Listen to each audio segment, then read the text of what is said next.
Well, hey there. I've made an impromptu trip to Australia and New Zealand, and I thought you might like to come along with me. Our first stop is Melbourne, Australia. It took us, gosh, I don't even know how long to get here, like 24 hours. The first flight from Tampa to San Francisco was 6 hours. Then there was like an hour and a half, 2 hours in between flights.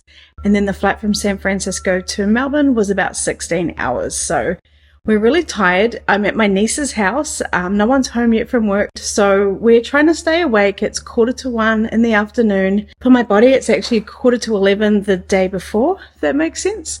So anyway, the goal is to try and stay up till a decent hour so that I can try and get into the new time zone. So Bella's with me. We're going to go and get some lunch and maybe check out Vinnie's, which is an op shop, or I can't even think what you call that, a thrift store.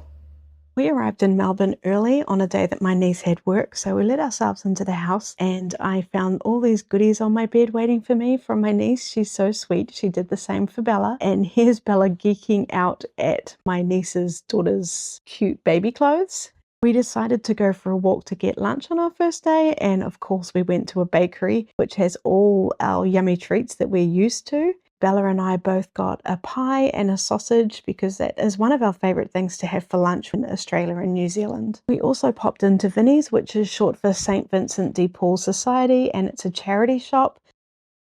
It's always really fun to pop into op shops, which is what we call them in Australia and New Zealand. And isn't this teapot adorable with this crochet little cozy? And then I couldn't believe all these tapestries. They were absolutely beautiful, and I was pretty gutted that I couldn't buy one to take home, but they were really big. Another favourite thing to do when we're home is to go to supermarkets, and we call candy lollies and cookies biscuits, and it's just always so fun to see all our favourite treats. I grabbed a whole heap for me and Bella, and then also to take back for the boys in Florida, so they'll be looking forward to getting those when we get home.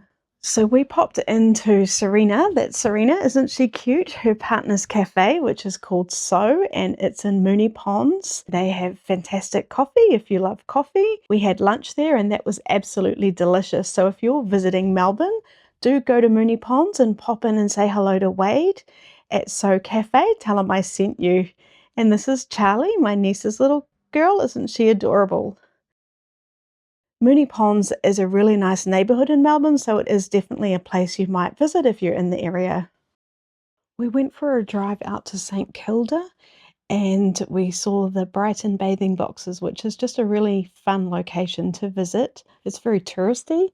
They're really iconic and date back to the 1860s and were originally used for changing into swimwear when it was considered improper to walk to the beach already dressed for swimming. So they've become very iconic in Melbourne, and it was really fun to spend a little while here and let Charlie have a little play in the water. It's just a really nice place to visit and check out all the fun painted houses, have a little play in the water and look for shells. One of the shops I really wanted to visit while I was in Melbourne was Pinky's store. I'd found it on Instagram and it just looks so fun and it did not disappoint. It's a really beautiful curated gift store in Preston with super cute, colourful and fun gifts for everyone.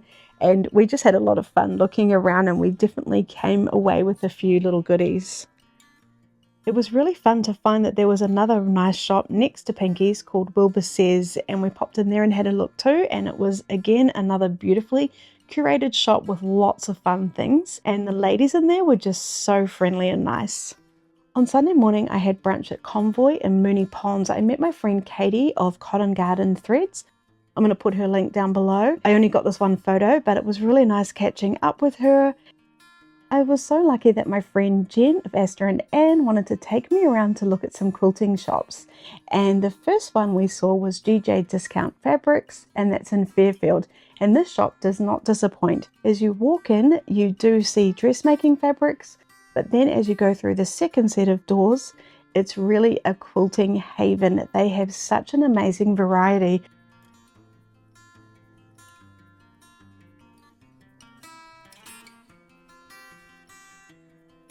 They also had an awesome collection of rickrack patterns, which are by Jodie Carlton, and I really love her patterns, so I was really happy to see them here in person and get to pick one that I'd like to take home. I did pick up some beautiful Indigenous Aboriginal fabric, which I plan to do a giveaway for. So check in the description on how you can enter to win that fabric. I thought it was really beautiful, and I know it's very hard to get outside of Australia. Cutting Cloth Fabric and Quilting in Alphington was such a beautiful shop. I think it might be one of the most beautiful shops I've ever been in. I think it was probably the beds. The way that they'd curated the quilts on the beds was just so stunning, and they had them in the window. So when you walked past the window, when you looked into the shop, you saw these beautiful beds. And then once you got into the shop, it did not disappoint. This is one of the most beautifully curated quilting shops I've ever been to.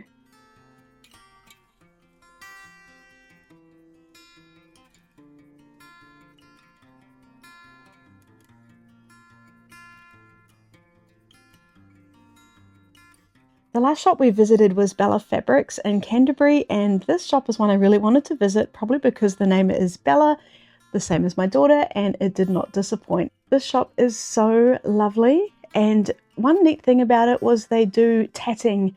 You can do classes here to learn how to make little girls' dresses with tatting, which I thought was a bit unusual and something that would be really quite fun to learn.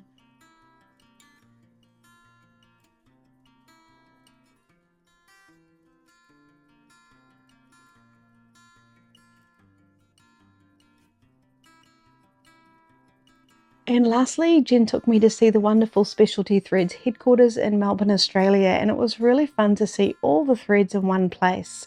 And it's amazing how many threads they have actually. There really is something for everyone here. It's also the Astor and Anne headquarters.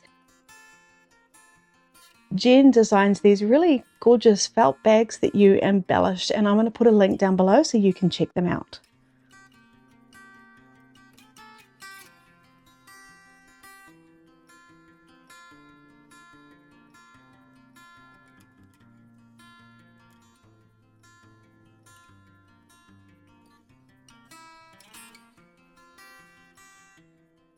I hope you've enjoyed this video of me showing you a little bit of my time in Melbourne, Australia.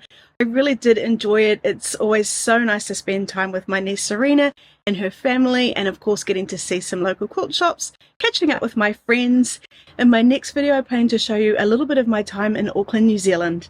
Thanks so much for watching. I'll see you in the next video.